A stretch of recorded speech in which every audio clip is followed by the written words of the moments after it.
It's time to measure the pressure-sensitive adhesive, or PSA veneer. We strongly recommend that you measure every front edge before you start cutting. This way you will have the whole cutting list in front of you. First, measure the height of every vertical piece of veneer, adding 1/4 of an inch to allow for trimming later on. Next, we need to measure the width of every piece and add 1 inch. This is because we will later be wrapping the veneer along the inside edge, as you can see here. If you have a 3-inch wide frame, you'll need to cut a 4-inch wide piece of veneer, so write 4 inches on your cut list. When you come across mullion pieces, remember that you'll need to wrap the veneer around both sides, so you'll need to add 2 inches. The same process applies for the horizontal piece. Measure the opening and add 1/4 of an inch to allow for trimming. For the width, do as we said for the vertical pieces.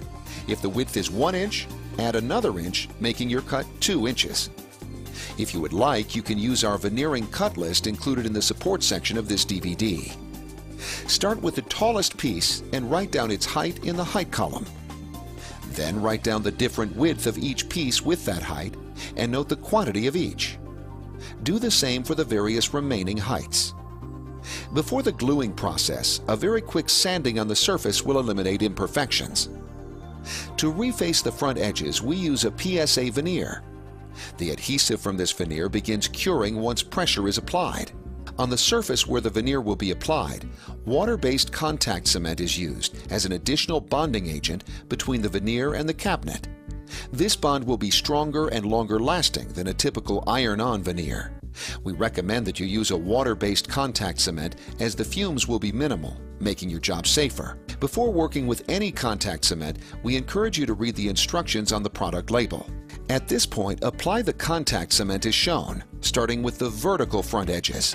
Don't begin to work on the horizontal front edges until the veneer is applied and trimmed on every vertical edge. Be sure to apply contact cement where the veneer will wrap around the inside edge of the cabinet. The contact cement has to be left to dry for 15 to 30 minutes to become tacky in order to create the best possible bond.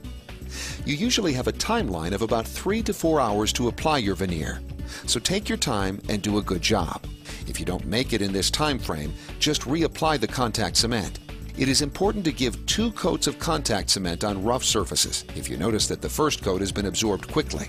While the contact cement dries, you should work on cutting the veneer for your vertical front edges. When applying contact cement near a paneled surface, use a thin piece of cardboard or paper to keep the finished surface clean. If for any reason you need to clean up contact cement, simply rub it off once it is dried.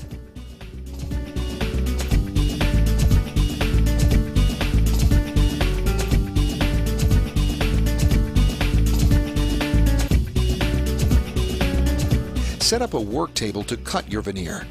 We like to use MDF as this material grips the veneer and helps to keep the knife straight. Before you start cutting, take a look at your cut list. As we mentioned earlier, it's very important that you start with the bigger pieces, in this case, the vertical pantry pieces. Use the full length of your PSA sheet to cut for the pantry pieces. You will be able to trim the excess length when you are applying the veneer. We can now measure for the width of the piece. For this piece, we are measuring 2 inches width from the edge. Clamp your straight edge at 2 inches on one end. Then measure 2 inches on the other end of the straight edge and hold it firmly with your hand. To cut the veneer, begin by scoring the piece gently and slowly. Increase pressure with each score until the veneer piece breaks off. You are working with real wood veneer, so the knife will tend to follow the grain. This is why the first score is the most important, and you should focus on keeping the score straight rather than making a deep cut. Continue by pulling the veneer towards you and prepare for the second cut. The length of this piece will require 3 cuts. When you cut pieces for a full height pantry, cut 1 or 2 extra in the same size. This way you have a backup if you make a mistake. If you don't need them for the pantry, you can always use them for smaller cabinets.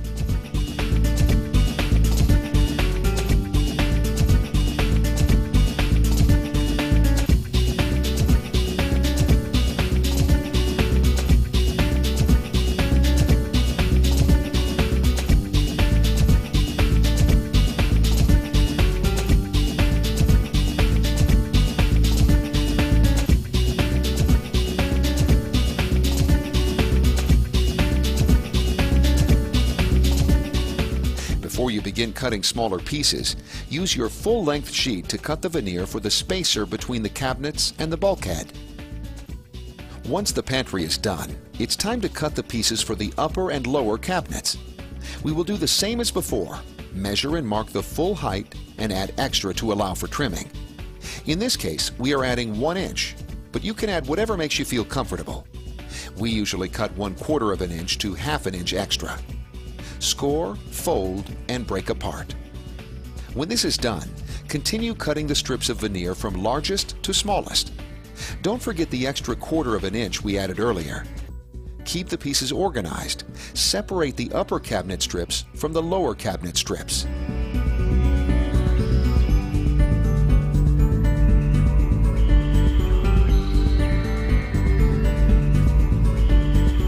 When you apply the veneer on a vertical piece, we recommend starting from the top and working your way down, or for horizontals from left to right or vice versa.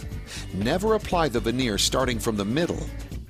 When you start veneering, check your piece for cracks or imperfections. If you find any, you can place the flawed piece on the outside so it can be trimmed out later on, or replace it with a new one. To apply the veneer, peel off a little bit of the paper backing and attach the upper edge to the cabinet. Don't apply full pressure at this time. This way you have a little play to align the rest of the piece. Working from top to bottom, remove the backing 2 to 3 inches at a time. Take your time applying the piece and constantly check that you're veneering in a straight line. When you have a situation like this with a corner unit upper cabinet, your veneer must be cut very straight. If necessary, rescore the edge. When applying this piece, keep it tight against the other face, making sure it stays as straight as possible. Take your time, work your way from the inside out and down. You may find this to be a bit challenging, but once you've done it a few times, you'll get used to the process and it will become easier. Always check your pieces for cracks or imperfections. If you find any, place the flawed piece on the outside so it can be trimmed out later, or replace it with a new one.